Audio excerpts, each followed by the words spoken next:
I started out here as a fourth grade teacher. I taught reading and writing. So this is my third year as the counselor here. I think I always knew I wanted to be a counselor in some fashion, and once I realized I wanted to work with kids, it kind of brought me to the school setting, getting in there and doing the social piece and the emotional piece. I think a misconception of counselors is that they only counsel students, and they do a lot more.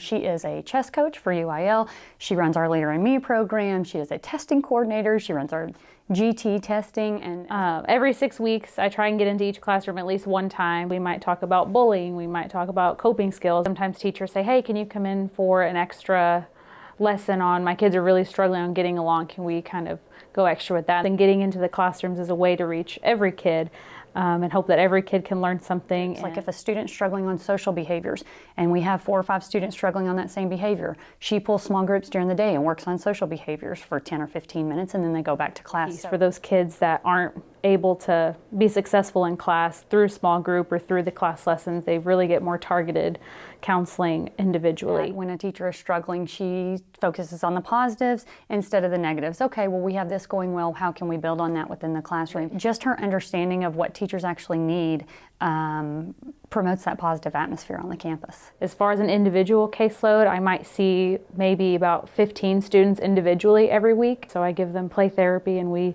work through their stuff, and I get a lot of walk-ins. Teachers, are really great at saying, this kid's really struggling today. I've run grief groups before for students that are struggling with loss or some social skills. Sometimes there'll be a lunch bunch for kids that have trouble making friends. So they'll come in and kind of meet new classmates that maybe they didn't even know. But really, I can thank the teachers a lot, because if it wasn't for them, I wouldn't have any caseload, because they're really great at being able to point out this student really needs you, and they make me feel really valued in my role. It's a really rewarding job. It can be tough because these kids, these second, third, and fourth graders are going through so much, and they have these big world problems. But it's rewarding knowing that I can build relationships. I can be a place where nothing's expected. They can just come and be them. And even if I might not see it, that I hope down the road at some point they'll, remember me and remember a difference. It's just a very rewarding job.